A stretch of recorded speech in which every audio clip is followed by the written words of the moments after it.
Welcome back to the driveway shop. It's a balmy 45 degrees at 3 o'clock in the afternoon here. A little bit of snow on the ground this morning, but just enough to make it slick. Anyway, what are the plans today? I'm going to do a quick metal shaping video. Something you can do with simple tools. So, hang on and let's go for a ride.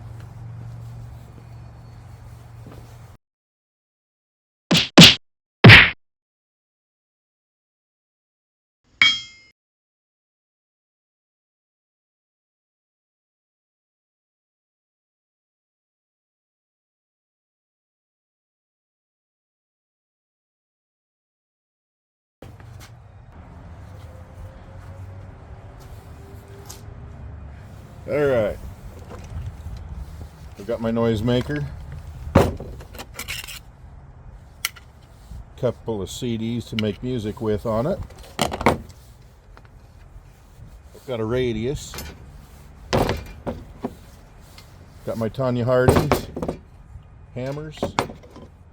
You can use anything, but preferably something that's got a really smooth, polished face. Couple clamps, pencil for the obvious reasons, piece of metal to play with. This one's 18 gauge paint lock, but anything should work. Piece of 1/4 inch plate. Now let's make something, but first let me show you what I'm gonna make.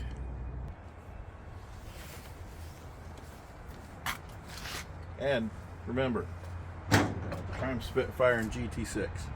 These are not lift handles, they're just latches. Lift by the wheel well.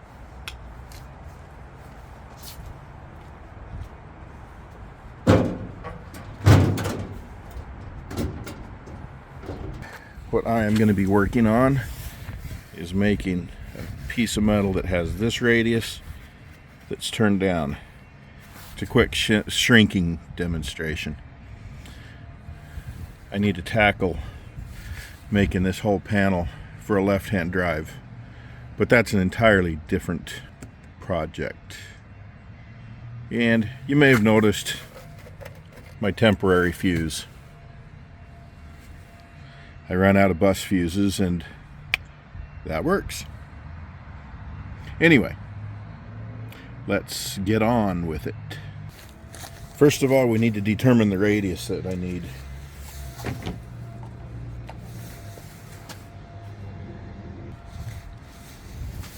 You can measure it, but where's the center point of that sucker? And this isn't rocket science. I just want to approximate. So you can use anything round that pretty much matches. That cap doesn't fit. That cap doesn't work. Roll of tape? Almost.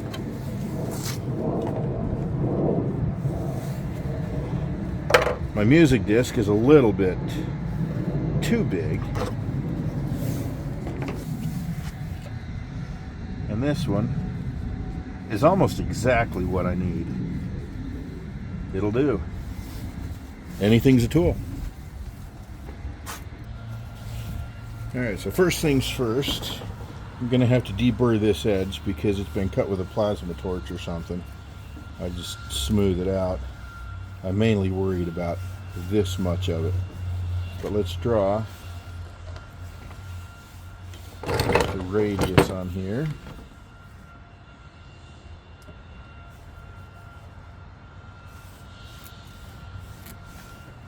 There we go. Now, I need to match the radius on my sample piece.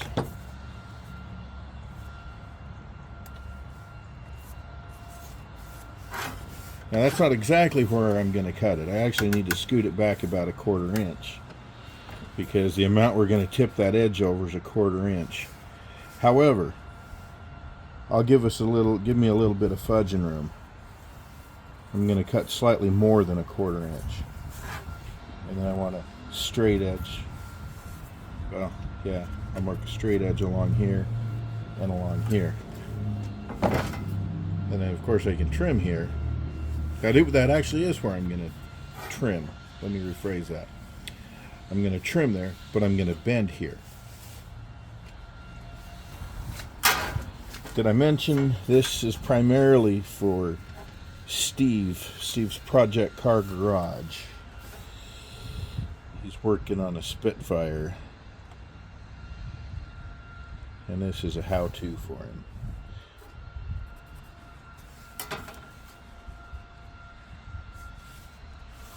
Excellent work, by the way, Steve. Really enjoying your build. This is a quick demo, so I'm not being super accurate, but you can get as accurate with your measurements as you prefer.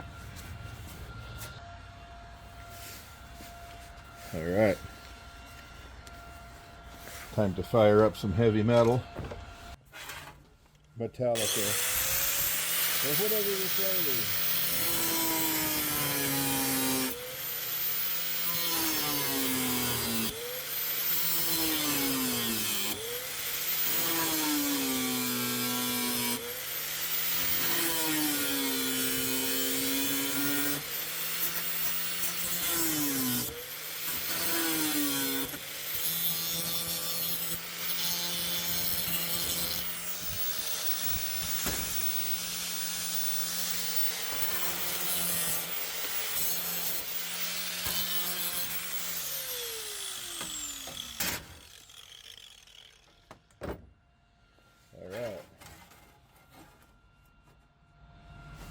There we go.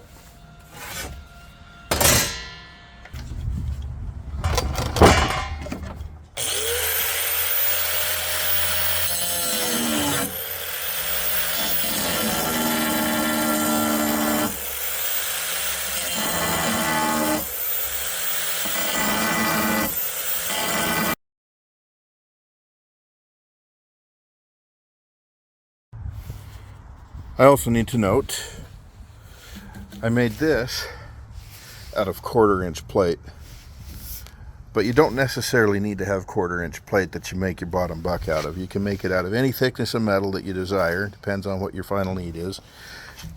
You can use plywood if you want, although that ragged edge is always transferred to the metal and it doesn't work that well.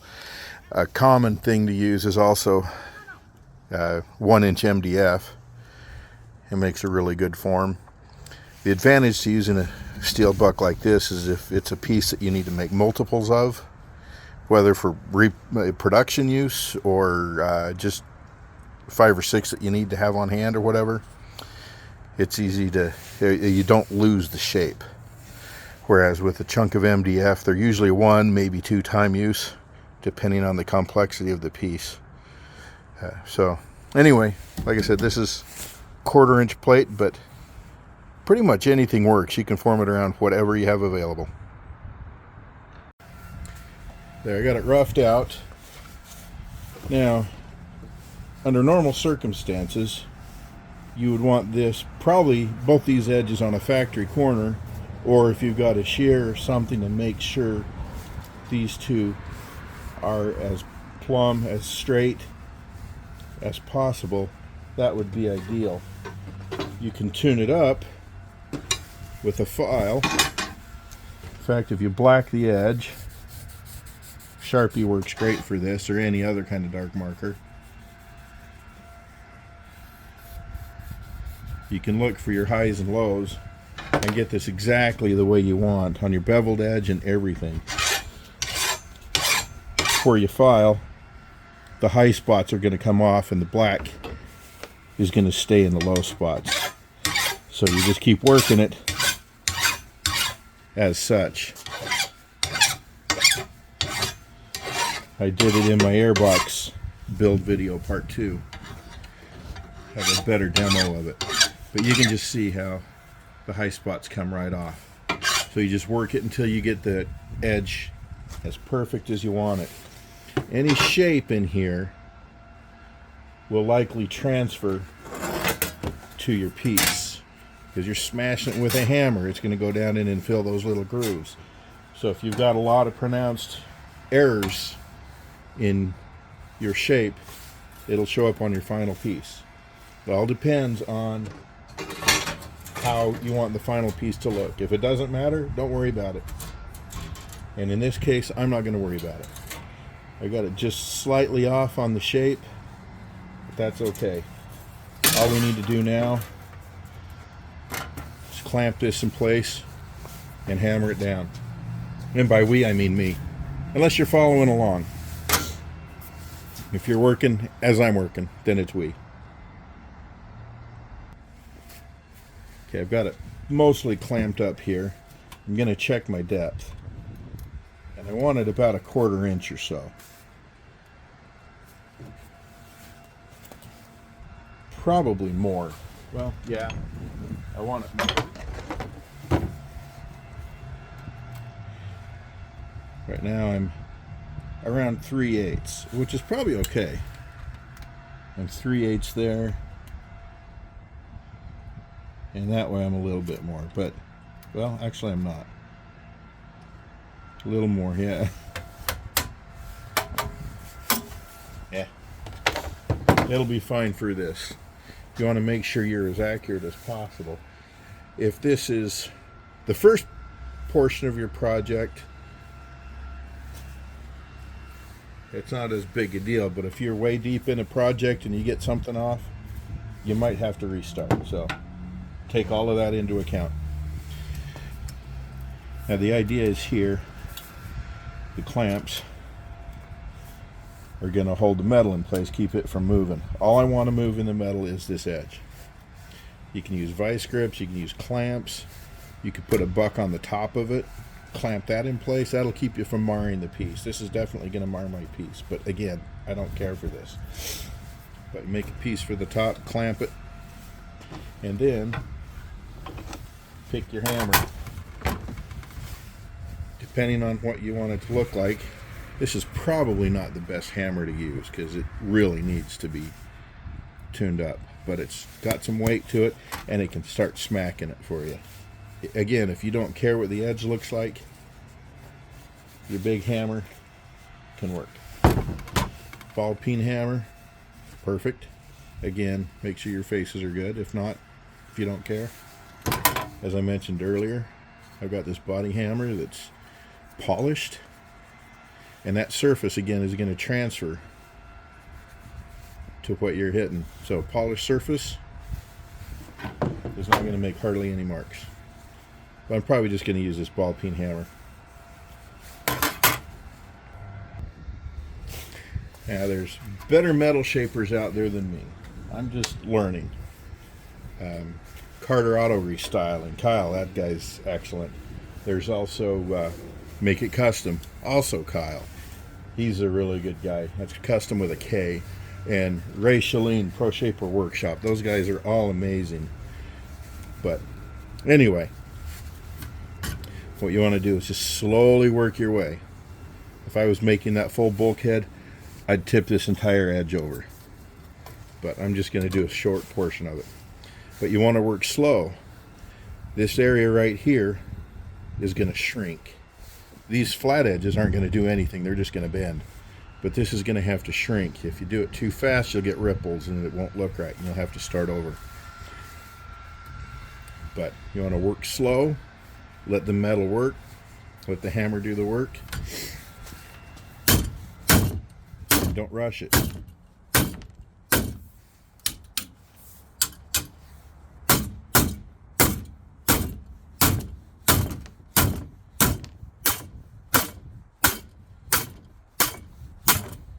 So you can see it starting to form there now.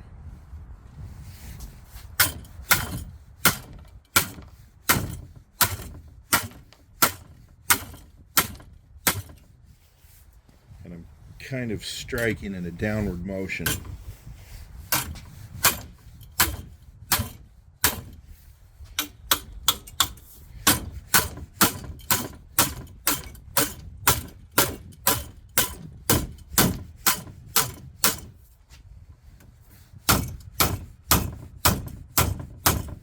Now, as we go around that corner, the metal's going to want to come together. And as you slowly work it, it's going to bunch together in on itself and stay mostly smooth. You can see how it's a little bit ripply here, but that's okay.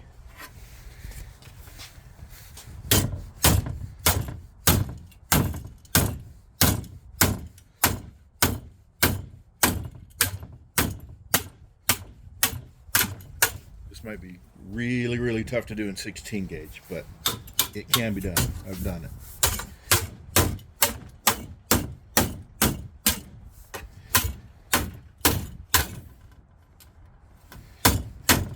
See, the advantage to making a buck on the top that you clamp on, sometimes you have to drill a hole through and bolt it or something, but if you had a big buck in the way, or a big buck up here, 1-inch MDF or whatever, then your clamp won't be nearly as in the way, but that's okay. Work with what you've got. As you can see, I don't have any fancy tools I'm doing this with. I don't even have a bead roller yet.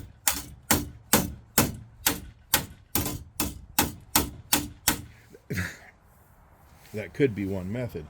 You run a bead along here and tip it slightly. And then hammer it into shape. See how that's starting to form? Still got a little bit of a pucker there, but it's a little taller than what we need. I'll go through and shave it down after the fact.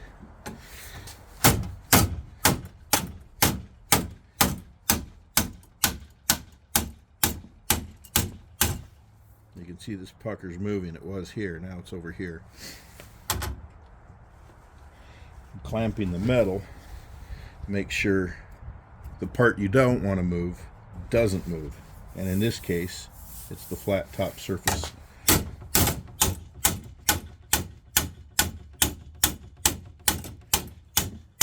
Now you can hear that distinctive sound, my hammer hitting the form underneath through the metal. Nice solid sound. That's where you're going to really get the shrink.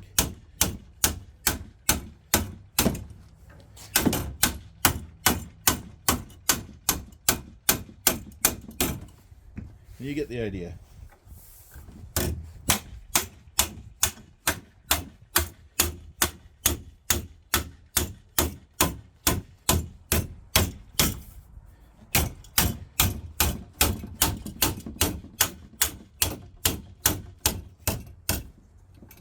Again, I'm chasing that pucker. It's wanting to come up.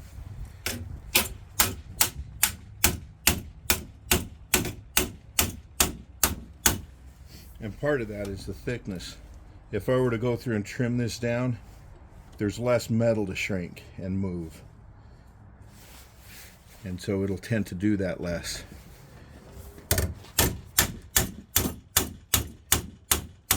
The problem with moving a piece of work out of your form is you may not get it back exactly where it was when you put it back in. So if as much as possible, when I'm doing something like this, I like to make sure it's done before I move it.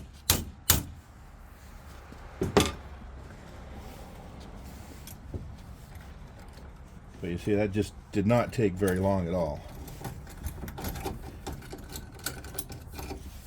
See right there? You could even put a piece of sacrificial metal there if you need.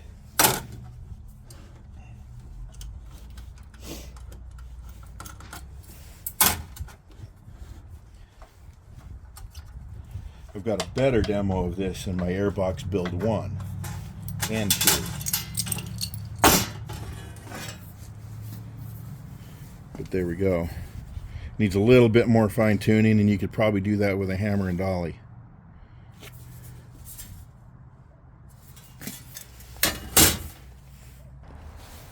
In fact, let's play with it for just a little bit. I've got my Kama dolly here. I should polish this edge, but at the moment I don't really, well, I kind of do need that. So I'm pressing this way with the dolly right here, but I'm actually hitting just past it. So I'm forcing the metal that's too far this way with the dolly, and tapping the metal that's too far this way with the hammer.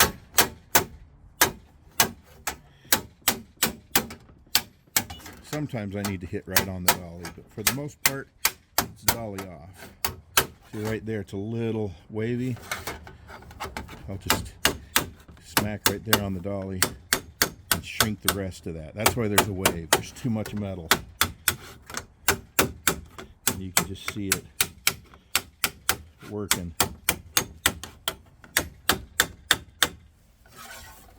And there we go. Pretty simple, really. Get you down here so you can take a good look at it. See that? That eased edge keeps it from being a perfectly square corner. And now, if we come over here, compare this corner to the factory corner,